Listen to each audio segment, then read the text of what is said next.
وعلی آلہ وأصحابہ، ان کی مصلیت کی زکوٰۃ، اس لیے کہ قرآن اقیموا الصلاۃ وآتوا الزکاۃ، اقیموا الصلاۃ وآتوا الزکاۃ۔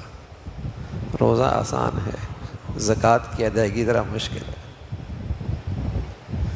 زکوٰۃ کی ادائیگی مشکل ہے، اور وہ زکوٰۃ کا حصہ بھی اور مقدار بھی طے ہے کہ کتنی زکوٰۃ نکالنی ہے۔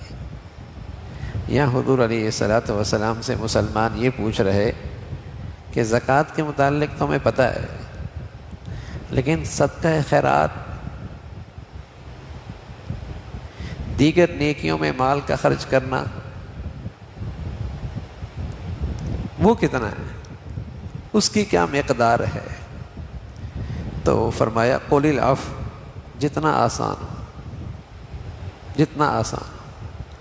اب جتنا آسان ہونے کا مطلب مفسرین نے یہ لکھا کہ تمہارے اپنے ذاتی اخراجات میں اور ذاتی معاملات کی جو ضروریات ہیں اس میں تنگی نہ آنے پائے۔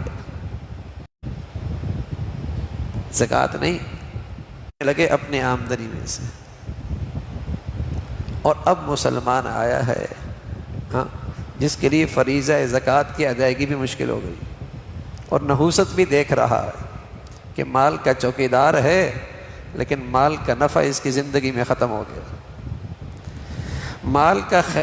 مال پر محنت کرتا ہے لیکن اس کی خیر و برکتوں سے محروم ہے کہ اس مال سے نہ اس کا ایمان بچتا ہے، نہ اسے سکون اور راحت ملتی ہے، نہ کھربوں سال کی زندگی بنتی ہے، کسی چیز میں برکت نہیں رہی۔ انسان سمجھتا ہے کہ بخل کر لوں گا تو اس میں میرے لیے بڑا نفع ہوگا۔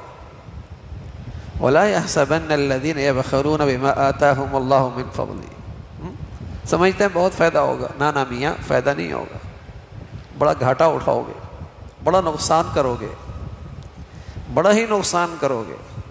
بس اوقات صحت بھی جائے گی، اور بس اوقات اولاد بھی جائے گی، اور بس اوقات دین بھی جائے گا۔ مال تو اللہ کی بڑی نعمت ہے۔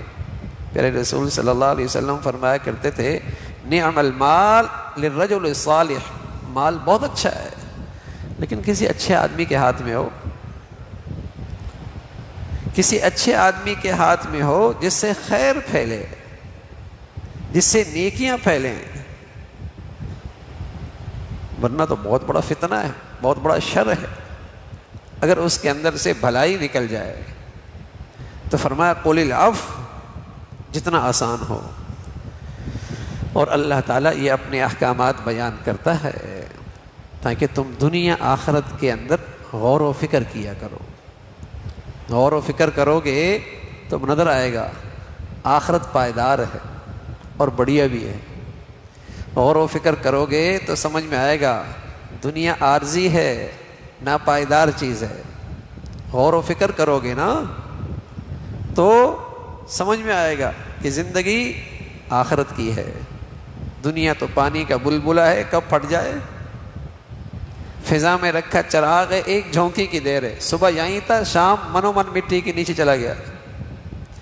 تو فرمایا اللہ یہ احکامات بیان کرتا ہے تاکہ تم دنیا آخرت کے معاملے میں غور کرو، فکر کیا کرو، تم سمجھ میں آئے گی کہ زندگی ہے کس کا نام۔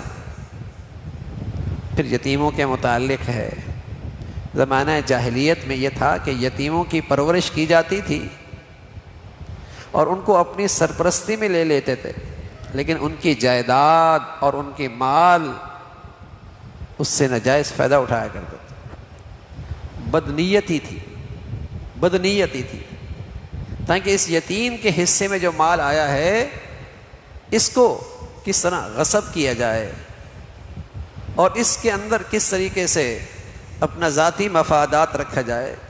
فرمایا آپ سے یتیموں کے بارے میں پوچھتے ہیں کہ آیا ان کے مال کو اپنے مال کے ساتھ ملائیں، حساب کریں، یا ان کا بالکل الگ کاروبار ہو اور ان کو اپنے کاروبار میں اور اپنی آمدنی میں بالکل شریک ہی نہ کریں۔ تو فرمایا ان کی مصلحت دیکھو، ان کی رعایت دیکھو کہ ان کا بھلا کس میں ہے اور ان کی مصلحت کس میں ہے اور ان کا فائدہ کس میں ہے، اس کو دیکھ کر تم ان کے معاملات میں اور ان کے مال میں فیصلے کیا کرو اور تمہارا طرز عمل اس کے مطابق ہو۔ اللہ تعالیٰ عمل کی توفیق نصیب فرمائے۔ اللہم لک الحمد کلو ولک الشکر کلو، اللہم اعنا علی ذکرک و شکرک و حسن عبادتک، نستغفر اللہ و نتوب الیہ، سبحان ربک رب العزت عما یصفون وسلام علی المرسلین والحمد للہ۔